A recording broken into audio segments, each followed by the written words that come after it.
E aí, pessoal? Mergulho profundo hoje, hein? A gente vai se aventurar no mundo das redes sociais e o impacto delas na saúde mental dos jovens. Ah, assunto importante, né? Demais. E para nortear nossa conversa, a gente tem um artigo acadêmico que já chegando com o título: A influência do consumo midiático no desenvolvimento de distúrbios psíquicos em jovens. Pesado, né? Já É. dá pra ter uma ideia do que vamos discutir. Sem dúvida.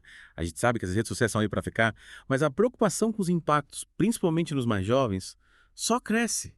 A gente vê cada vez mais jovens ansiosos, deprimidos. E esse artigo vai bem fundo nessa questão. Ele explora como a imersão no mundo digital, sabe?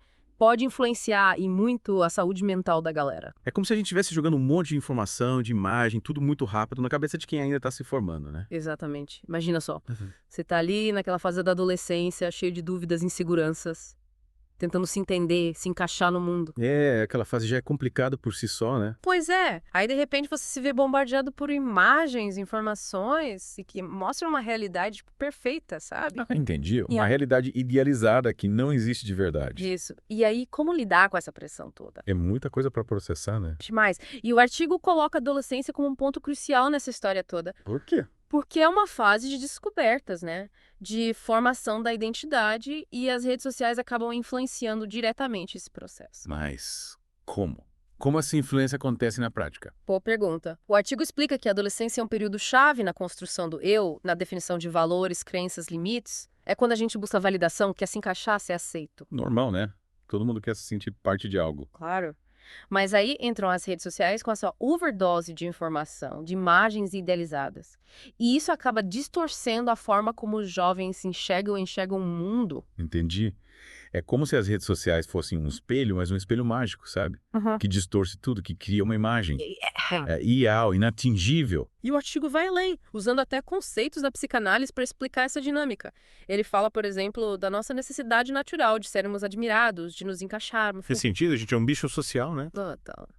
Mas aí, o problema é que as redes sociais amplificam esse desejo de forma, tipo, Exagerada. exagerada, criando padrões irreais, expectativas impossíveis de alcançar. E aí a gente fica nessa corrida doida pra ser perfeito, pra ter a vida perfeita, o corpo perfeito, o relacionamento perfeito. E nunca consegue, né? Porque a perfeição não existe. E essa frustração constante, essa cobrança toda, acaba impactando a saúde mental, né? Sem dúvida. E o artigo cita uma série de estudos que comprovam isso. Tem um dado assustador. Uma pesquisa mostrou que adolescentes que passam mais de 5 horas por dia nas redes sociais, eles têm 71% das chances de ter sintomas de depressão. 71%. Nossa, é muita coisa. E não para por aí. O artigo também explora como as redes sociais contribuem para a distorção da imagem corporal. Esse é um problemão, né? A gente vê aqueles corpos perfeitos no Instagram e acaba se sentindo inadequado. Totalmente, como se a gente não fosse bom o suficiente. E essa pressão estética toda alimenta a busca por um padrão de beleza completamente real. Que no fundo nem existe, né? Tudo filtro, Photoshop. Exatamente. E o artigo cita um estudo de 2000 que já naquela época alertava sobre o impacto da exposição a imagens idealizadas. Caramba, 2000, isso já faz tempo, hein? Pois é, e de lá para cá as coisas só pioraram, as redes sociais potencializaram essa busca por um ideal inatingível. E no meio dessa busca frenética por validação, por perfeição, a gente acaba se perdendo de quem realmente somos.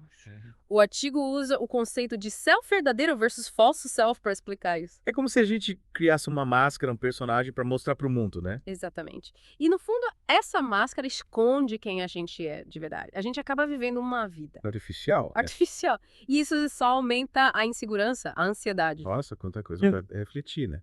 A gente precisa se questionar. Que a gente aí no meio dessa loucura toda, como construir uma relação mais saudável com as redes sociais? Essa é a grande questão. E é isso que a gente vai explorar na próxima parte do nosso mergulho. A gente vai discutir as estratégias que o artigo sugere para lidar com esses desafios todos. Que legal, já tô curioso pra saber. E aí, pessoal, de volta para mais um mergulho, a gente estava falando sobre como as redes sociais impactam a saúde mental dos jovens, lembram? Nossa, como esquecer?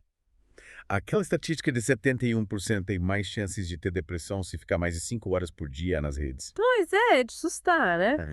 Mas é importante a gente entender como essa dinâmica toda acontece. A gente falou da busca por validação, da comparação. Mas como isso acontece na prática, sabe? O artigo explora isso de um jeito bem legal. Ele fala da nossa tendência natural a se comparar.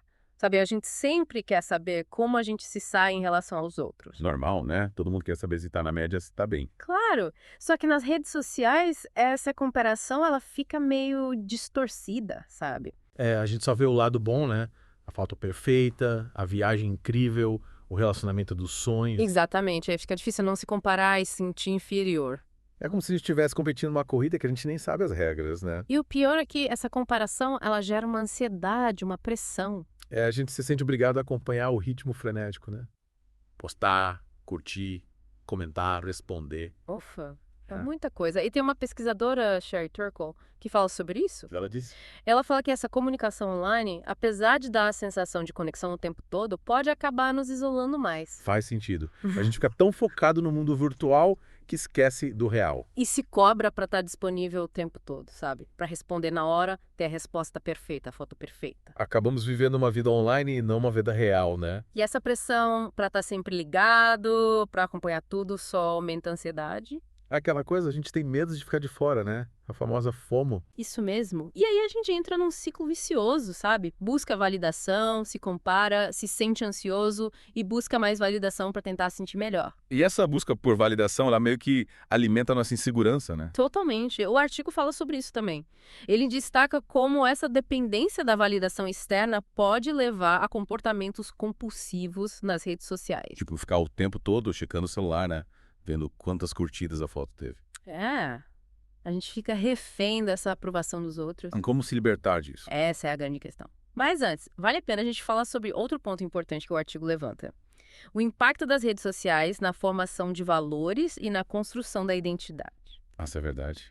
A gente se deixa influenciar por tudo que vê nas redes, né? E a gente vive num mundo que muda o tempo todo. O Bauman, um sociólogo, chama isso de modernidade líquida. Modernidade líquida, que nome diferente. É porque tudo é fluido, mutável, sabe? Right. Inclusive nossos valores e crenças.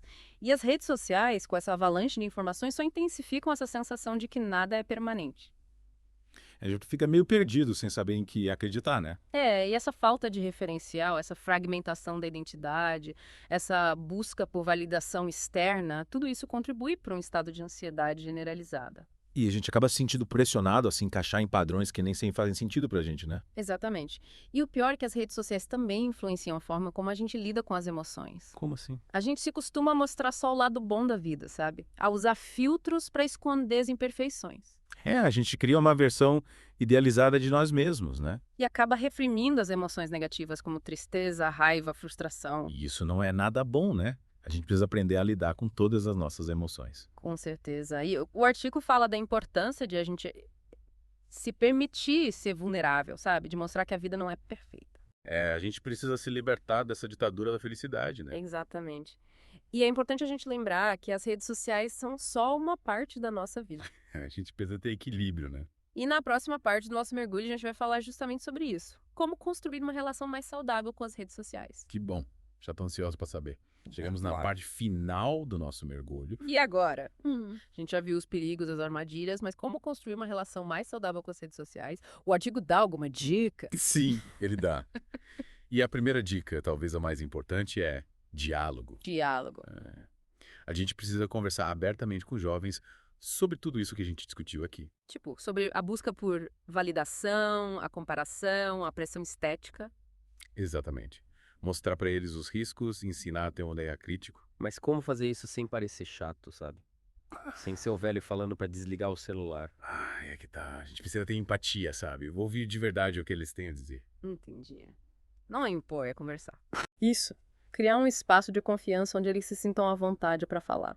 E além de ouvir, acho que a gente também precisa ajudar eles a desconstruir essa ilusão da perfeição que as redes sociais vendem, né? Concordo. Mostrar que por trás daquelas fotos incríveis, existe gente real com problemas reais. Ninguém é perfeito, né? Ninguém.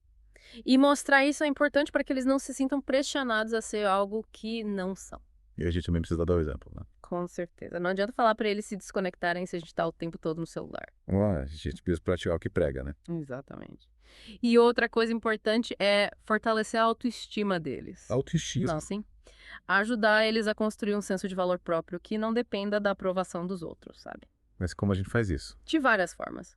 Valorizando as qualidades deles, incentivando atividades que eles gostem. Tipo esportes, música, arte.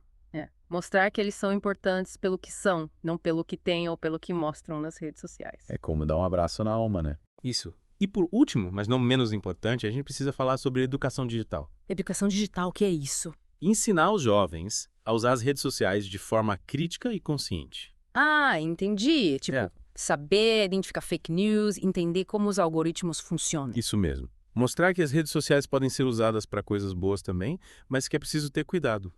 No fundo é tudo uma questão de equilíbrio, né? E de aprender a usar a tecnologia a nosso favor, sem deixar que ela controle a gente. Acho que essa é a grande lição que a gente tira desse mergulho, né? As redes sociais têm o seu lado bom, mas é preciso usá-las com sabedoria. Com certeza. E a gente, como adultos, tem um papel fundamental em ajudar os jovens a navegar nesse mundo digital de forma mais segura e saudável. É isso, pessoal. Chegamos ao fim do nosso Deep Dive. Esperamos que vocês tenham gostado e aprendido bastante coisa. E lembre-se, diálogo, senso crítico, autoestima e educação digital são as chaves para uma relação mais saudável com as redes sociais. Valeu pela companhia e até a próxima.